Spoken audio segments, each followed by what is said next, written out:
Good evening, everybody. Hopefully you can hear me over what are some very loud lawnmowers. I've tried to go higher, so hopefully you can hear me. I'm sure you'll shout at me if you can't.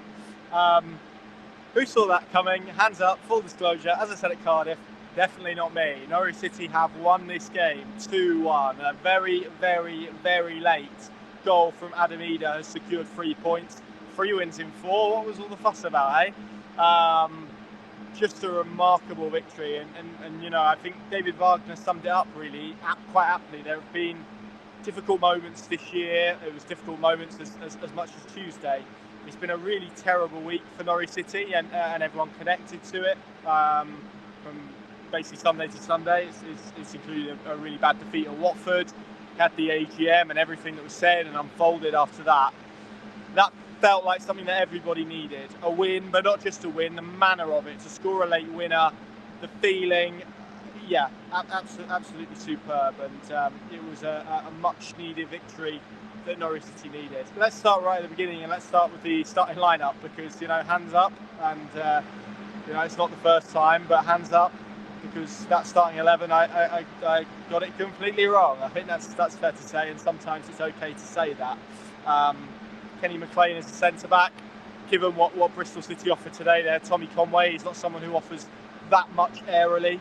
And I felt that he gave Norwich a lot more quality in possession, building up from the back, the way that they wanted to. Bristol City did kind of want to press them high. They were a bit kind of hot and cold with it at points, but when they did go and press high, Kenny McLean's ability in possession was really effective at that. Do I think that will work every week? No, but I think in the select moments against the right opposition, it's a formula that can work, and it's one because he's such an intelligent footballer and someone who has real quality, as we've seen. And actually, in the moments that, even when he's not been playing as a centre-back, but he's had to drop back, that range of passing that he showed at times, he can be a little bit erratic at points as well. That really was used to Norwich City's advantage. Like I said, I think the type of game that it was, the type of opponent that he was playing, that was good. And really, I think this was a game of 4 quarters, if I'm being completely honest with you. I thought Norwich started the game much more comfortable, much the better side. They had 2 really top opportunities from Ashley Barnes, ball over the top from, might have been Kenny McLean actually, that Ashley Barnes took down and volleyed over the bar. He was just off balance, leaning back, and he put the ball over. And then Onel Hernandez hitting the post from Jack Stacey, I think it was, his cut back from the right, and just curled the ball against the post. And then the second kind of quarter, I guess, of the first half was, so the second quarter of that game, I guess, that I'm talking about, that felt more like Bristol City getting in control of possession, of the game, of the ball.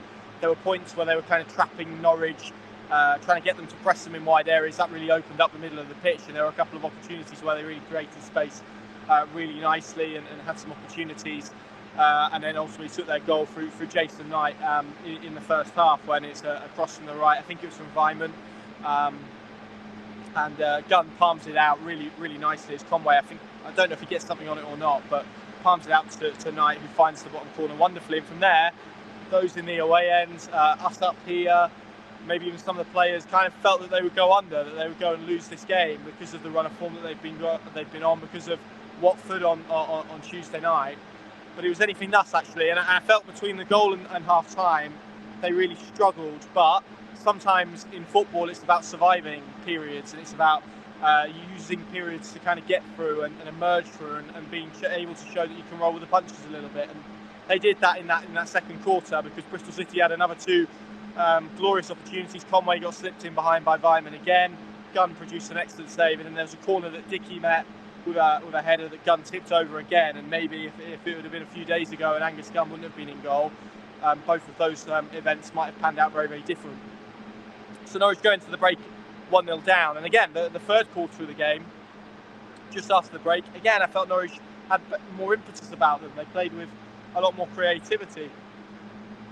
They were utilising wide areas very well. Excuse me. And the goal comes from a lot, as it so often does from Norwich City, from Gabriel Sarra's feet. Lovely chip ball into Dimi Yanulis. And it's something that Norwich haven't done enough of in periods. Those kind of low crosses into a really dangerous area, because George Tanner has a real dilemma to make. He has to play it because Norwich players are queuing up behind him. and all he can do really is stick his leg out and divert the ball into the back of the net for 1-1. And then we move on really to the next quarter of the game, where Bristol City again were building up possession, building up pressure. They had Norwich City penned in at one point, but in truth weren't really converting that possession into real clear-cut opportunities.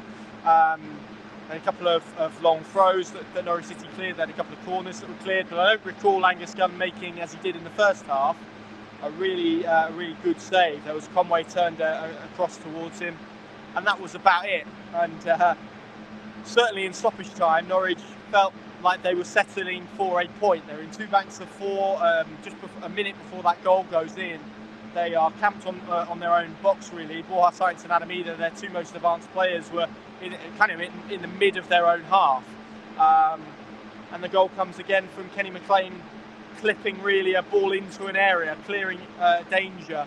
And Adam Idah does so well. He uses his pace, his power to shrug off Zach Viner, and then shows real composure, one-on-one, 95th minute, to go through and finish in the way that he did. Absolutely sublime. Bedlam in the away end. We've got David Wagner running down the touchline, him being bundled to the floor by Norwich City's players, and it felt like a moment. And ultimately it's up to Norwich to make sure it is a moment. It is something that can change, because for all of those statistics in a negative sense that we've been listing in recent weeks, over the last 4 games, 12 points on offer. Norwich City have got 9 out of that. Am I convinced by the performance today? No. Have I been convinced by the performance against QPR and against Cardiff? Also no.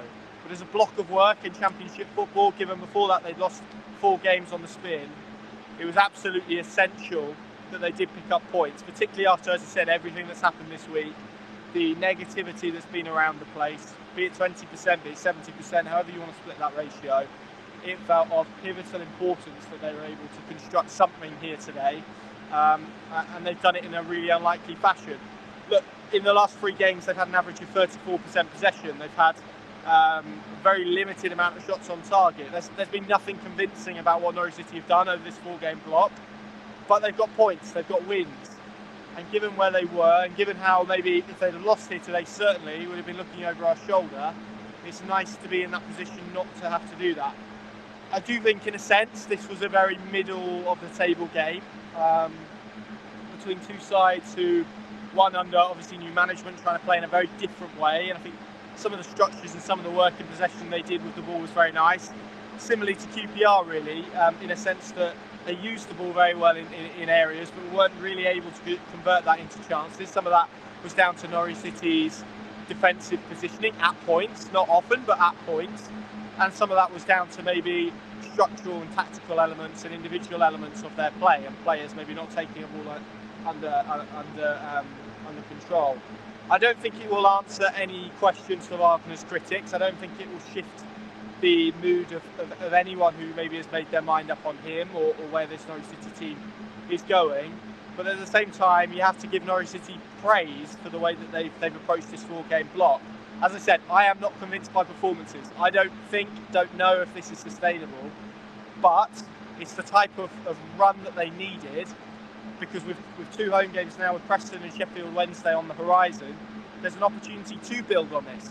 And that is where this type of run, and this is the fruits that those type of run have to turn into. This is the labour. We now need to see the fruits. And that will come from more convincing performances, more commanding performances that they are in more control of, and improvement with injured players coming back. If you can build on this, you've got a neat foundation that shows perhaps there is a bit of light at the end of the tunnel here. Like I say, I think it's far too early to suggest that Norwich have turned any type of corner or that anyone is convinced by this. But you have to take it for what it is, and you have to take that moment at the end for what it is. And in what has been a really grim season where there's been so few elements to cheer about, that is a moment that meant a lot to all of those fans who travelled and were in that away end, 1,100 of them, they really needed that. What we need to now back it up with is some improvement at Carrow Road, and they've got 2 opportunities to do that. Preston, who aren't in the best place at the moment in terms of form, and Sheffield Wednesday, who are obviously rooted to the bottom of the Championship table. If Norwich City can get 6 points, leading into obviously that East Anglian derby, it feels like a chance at not unifying the whole thing, because I think there'd still be question marks around the long-term viability of it all. But certainly they would head into that derby in perhaps a lot better shape than all of us suspect. And that is kind of where I am tonight. Not convinced by Norwich and their performance here today, but also appreciative and praising of the run of form that we've seen, 3 and 4. It was really, really needed, particularly after AGMs and results of Watford and everything in midweek. So it needs to be the foundation. This cannot be the pinnacle. And as David Wagner says, probably can't trade at the moment in extremes, because I do think there's a little bit of wait and see about this. Can Norwich City sustain this level of results with the level of performance that they've played at over the last 3 games? I think you have to look honestly and say probably not. So that we do need to see that performance level dragged up. But sometimes results can help with that, and sometimes results can mask that. And I think at the moment to fall on either side of the fence is really difficult. So you take the win, you move forward, and you move ahead into the next few weeks. I did want to mention Angus Gunn made 2 superb saves at 1-0 down, as I said. One from Tommy Conway, one from Robbie Dickey. Either of those go in before half-time. I think that gives Norwich an absolute mountain to climb here, to be honest. And it could have easily have gone the other way. So really, really pivotal moment. Shouldn't get lost in the celebrations of today. And then Adam Idah, and I guess the question I have about Adam Idah at the moment is how they convert that power, that pace, that energy that he is showing off the bench, and he's the Championship's top goal scorer from the bench.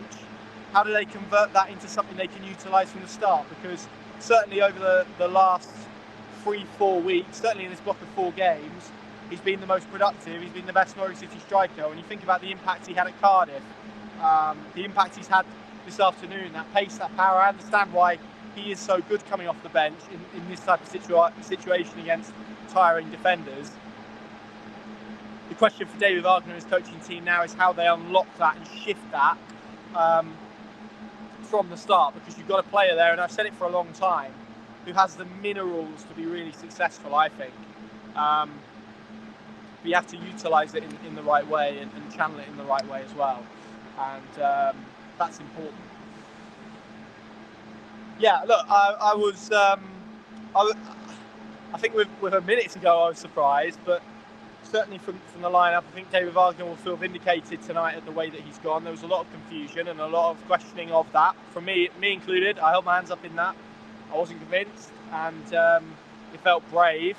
But look, he yielded 3 points, as I said, and I want to reiterate. I probably am in that middle section at the moment. Going, look, I don't know what this means and what this run of form means moving forward. I know that I don't feel convinced as of yet, but I also know that 9 points from 12 is very, very good at this level at any point. And I guess you can look at it 2 ways, can't you? Maybe depending on which way of the fence you fall at the moment. You can look at it as with half glass full and say, well, it's papering over cracks and there are results that aren't aligning with performances. That's probably where I would maybe find myself at the moment if I had to commit. Then there's the kind of glass half full element of, well, look, maybe you can drag performances up. And this, I think, will be where the debate wrestles on. But what it will do, I think, is just quieten down the noise around David Wagner. Certainly, maybe it will, maybe it won't, I don't know. But it feels like it maybe will for the next week heading into Preston. If Norwich City can win that game and then beat Sheffield Wednesday, and then there's a small matter in East Anglian derby to encounter.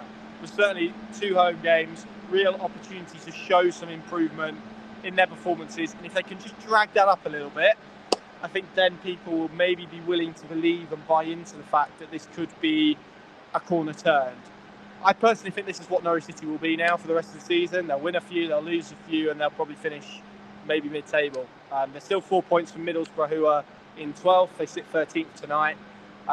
They're 4 points off the top 6. But perhaps more pleasingly, they are a lot better and a lot more comfortable from maybe the block of teams. You know, they're now 6 points from Huddersfield. They were 3 when they started the game. So all of that is incredibly positive stuff. And yeah, I will take that Adam Idah last-minute winner after everything that we've had to endure and had to watch in recent weeks. And I'm sure everyone watching at home as well, whether you're convinced or whether you're not convinced.